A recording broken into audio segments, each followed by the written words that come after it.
Around the volcanoes of northern Rwanda rages a life and death struggle. The rainforest is a battlefield. Among its victims are teenage boys sent on suicide missions from Congo into Rwanda. Rare mountain gorillas are shot in the crossfire or even eaten by the hungry rebels. And the trackers trying to protect the animals are also in the crossfire.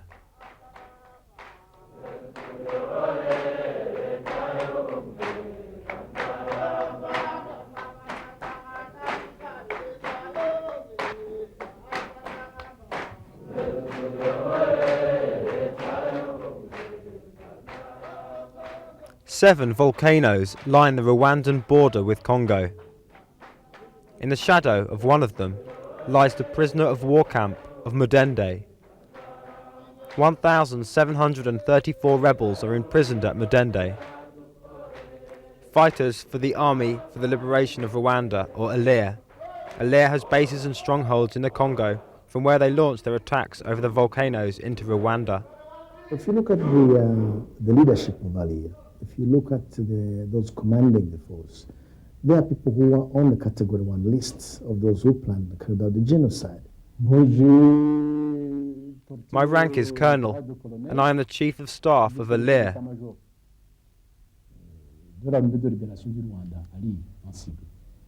And their clear aim in capturing power is to continue the genocide, which they believe is an unfinished mission. They will continue to fight until the Kigali regime has fallen. We will continue until change comes about. Their push is to get back to Rwanda, capture power, and carry on genocide against the Tutsis of this country. Colonel Habimana and his men are known as the Interahamwe, which means those who stand together. The Interahamwe was at the forefront of the 1994 genocide when 1 million Rwandans were killed. When the Rwandan Patriotic Front won the war in August 1994, the former government and its Interahamwe fled into Congo. There, they regrouped under the name of ALIR. Since then, they've launched murderous attacks into Rwanda. Yes, there were some cases where civilians got killed. But those were isolated incidents.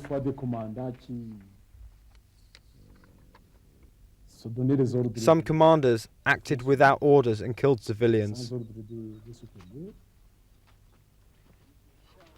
For several years now, the Congolese government in Kinshasa and Zimbabwe have supported ALIR.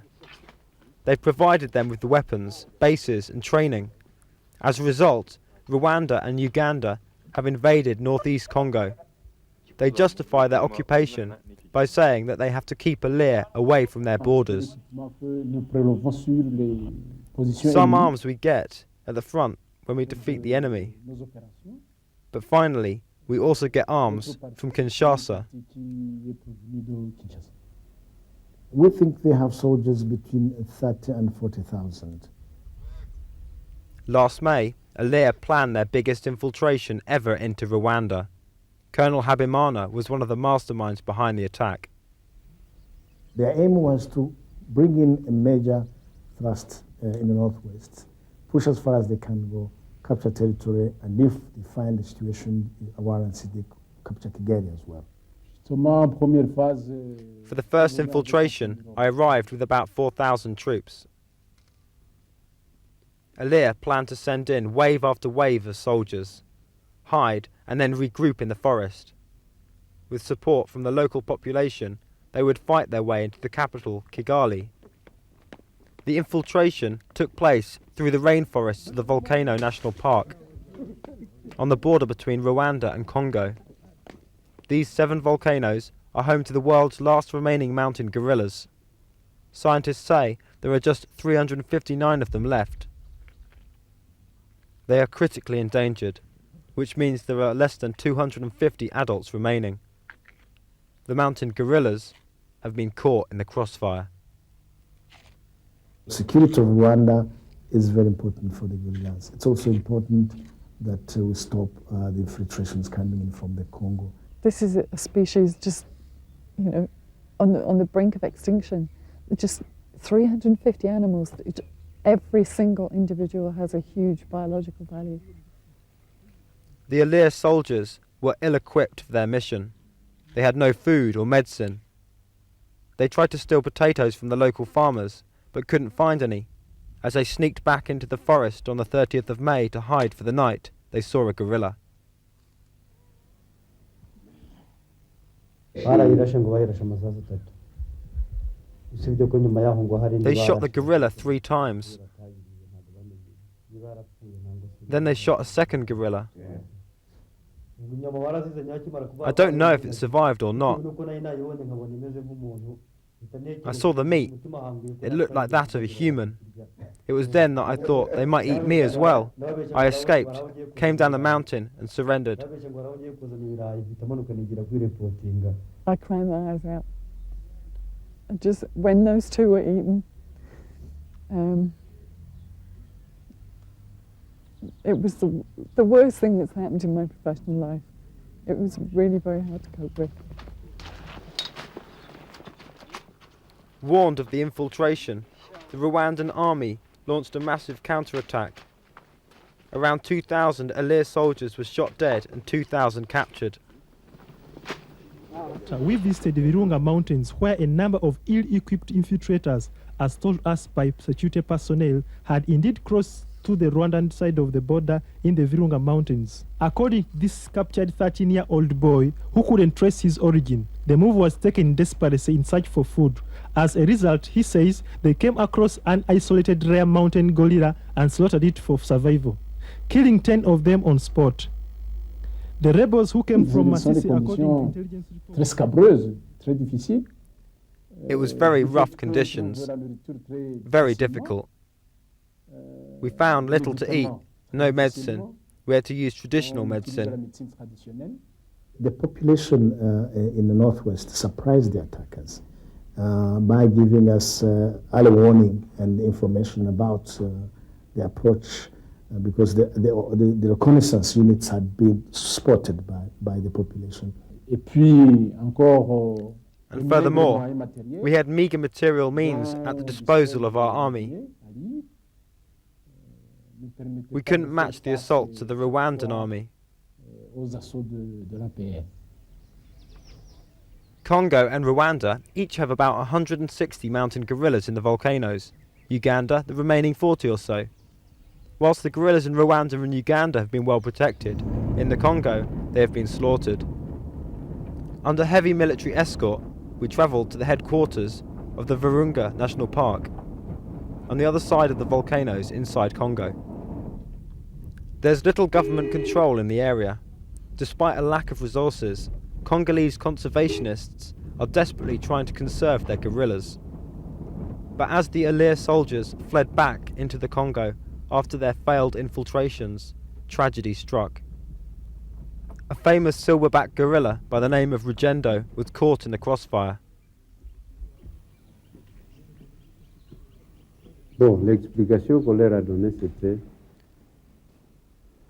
They explained that he was caught in the crossfire. The military was camouflaged rebels that came from the other side. The guerrillas were in the middle. There was an exchange of fire. The male tried to defend his family. He was hit by a bullet and died. In 95, 4 were shot dead, and in 97, about 14 were shot dead. And we don't know at the moment what's happening to them. But it isn't only the guerrillas getting caught up. Many Congolese guerrilla trackers, armed in order to protect their guerrillas, have also been shot dead. 4 guards have been killed whilst protecting the guerrillas. The Interahamwe kidnapped 1, and 3 died in the battle whilst following the guerrillas.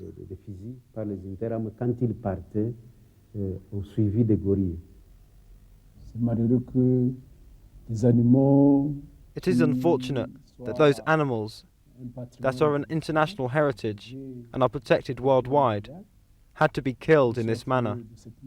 But there you go. Colonel Habimana entered the country on the 1st of July this year. He was arrested 2 weeks later whilst hiding in the home of a local farmer. In a massive propaganda drive, he was paraded around the countryside, and then reunited with his family, he called on Alir to stop fighting. There were many political changes. I saw that the government in Kigali was making an effort to improve the living conditions of its people. I think Rwanda is still a contract war because we have those forces still in the Congo coming. But before they abandon their ideology of genocide, they will continue to push. They are continuing to push right now. The Alir infiltration continues. Whilst we were filming at the prisoner of war camp at Mudende, a group of infiltrators was brought in. They were captured by the Rwandan Army in the forest the previous day. Several had been shot dead and 2 were wounded. Among them was a boy of 12 and a boy of 14. We were allowed to film their interrogation. They said they had been sent to Rwanda to overthrow the government. Do you have a program in Alir to recruit children? Yes. If they get them, they recruit them. What is the problem with your leg? It is infected.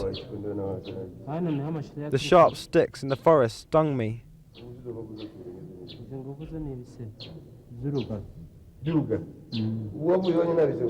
How many were you? We were about 21.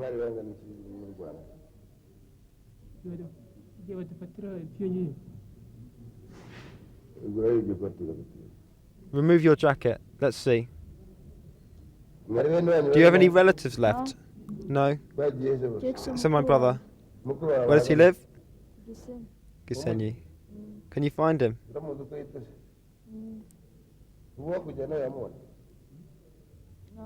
Yes, I think we can find him.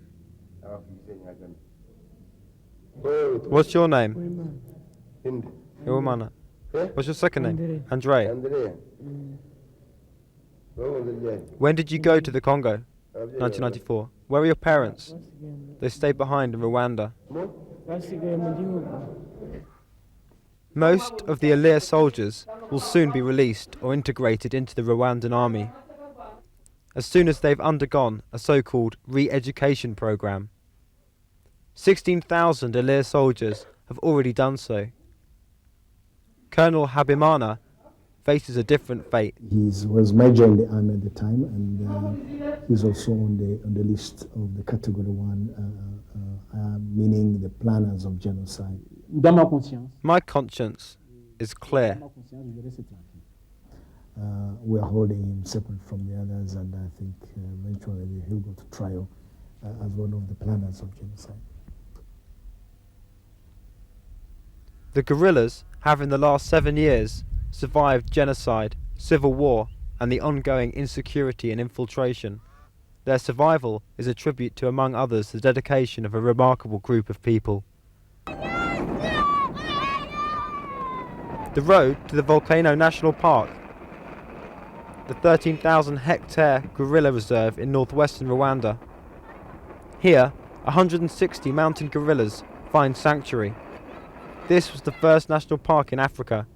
In July 1999, guerrilla tourism resumed. At the moment, up to 150 tourists visit the park every month. It is said to be one of the most exhilarating wildlife experiences in the world. It is our challenge to keep this for humanity. It's one park that is visited through thick and thin. People keep coming. They tend to ignore the warnings of embassies whenever we have problems. They just keep and insist, please make us reach here. Because they are such special and unique animals, I think that we have to do our our utmost to try and keep them alive, keep the population going. The gorillas are there, they have to be protected, but they are vulnerable. But as I said, tourists who really insist on going there, they're escorted and they're protected, and we have not had an incident. We've only just been able to establish that there has been an increase. We had no idea. For more than 10 years, we've not known how many gorillas there were. At the end of the year 2000, we did a count of all known gorillas, and it's 359. It's increased 10% over 11 years, which is a small increase, but given the conditions they're living in, it's very encouraging. I think something drastic could happen to the population, and they could be halved by war or by disease. But I don't think they'll be wiped out in the near future. The national park is a small island of pristine rainforest, surrounded by the most densely populated territory in Africa. In a country where land is scarce, the government has embarked on a massive drive to inform locals about the value of the national park. It brings in foreign currency, the good air we breathe and the rain we need. This is more important than the problems from the park. You people from far away must assist us and put up a fence. We must prevent animals from eating our crops. A fence will make us happy. There is a gentleman already studying the plan, how big this area is and how many rivers flow through it. If that can be done, this place will be a paradise. The gorillas cause no problems here. Yes, they are innocent.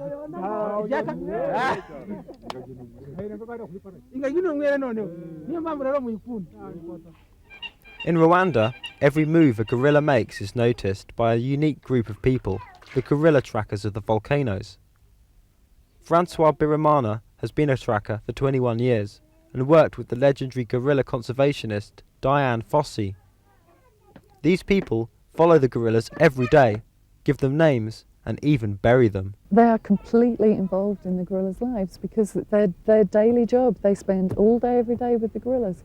And so I think they view them as family, and they get really involved and they get very worried if somebody's sick, and they're very, very attached to the animals. You see everyone close here. What is the name? Nyakarima. There's a blackback. You see the chief, the big chief, Munani, is the chief of the group. It's 20 years. They've only done 1 or 2 years of secondary school, and they speak either Kenya or Rwanda or just a little bit of French, and they don't write in their reports the details of what they know. I've tried to get them to write about the gorillas, and they always write very brief, no detail, and it's all up here. They know so much. It's a Sunday afternoon. The trackers get together on the edge of the gorilla park. This is a time for gorilla talk, for the older trackers to share their experiences with the youngsters. How does it speak, and how do you speak to it? If you see it and it's scared, you call it like this.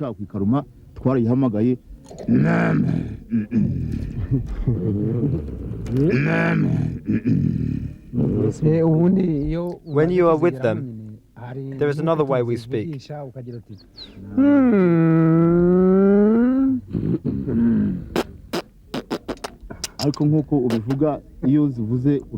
As my friend is saying, you use that language when they are at a place where there is food and they are eating and are happy.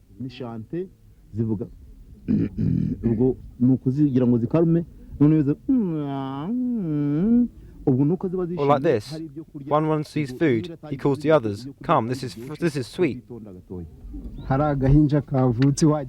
A newborn baby in your group, how do you feel?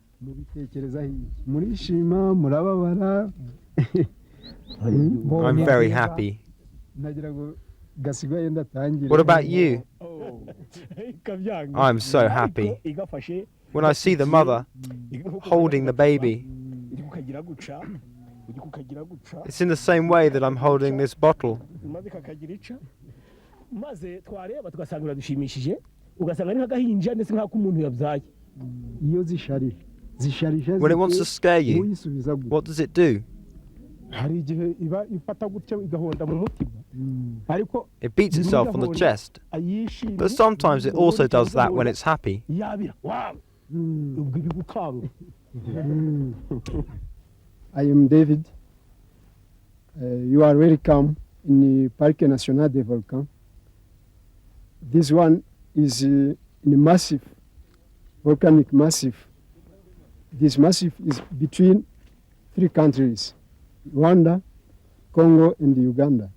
So in this massif, we have mountain gorillas. The group which one we go to visit today is Susa group. This group have 35 members.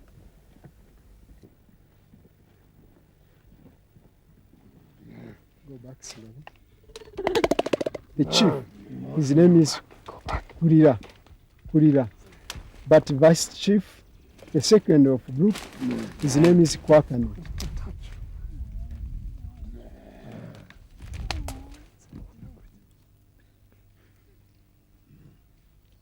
We have young baby. It is born in May, just this year.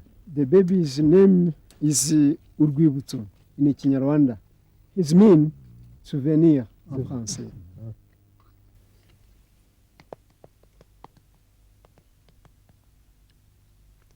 The great apes, gorillas, chimpanzees, and orangutans are man's closest relatives on this planet. They share 98% of human genes, and their behaviour is startlingly similar to that of man. An adult gorilla has the intelligence of a 5-year-old human child. Mountain gorillas are on average bulkier than other varieties, with a silverback weighing up to 200 kilograms. A silverback usually has a harem of 3 to 5 wives, each of whom could raise about 6 offspring. They live, on average, up to the age of 40. Mountain gorillas can survive nowhere else but in the high altitude of the volcanoes. All the animals in captivity are lowland gorillas. If we fail to protect these animals in their natural habitat, they will be gone forever. The gorilla trackers have paid a high price for their dedication to these animals. They live in an area that's not safe. Several have been killed in crossfire or whilst protecting their gorilla families.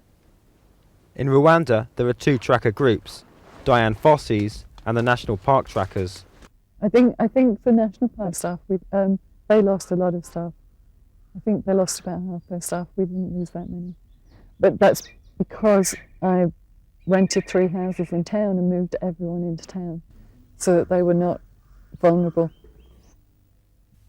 The day after our interview with Liz Williamson, tracker Matthias Mirapini was shot dead. Matthias and a group of trackers were following a family of gorillas when they stumbled across a band of infiltrators. These are his tracker friends that carried him down the mountain and buried him the next day. They then went back into the forest to look for the gorillas.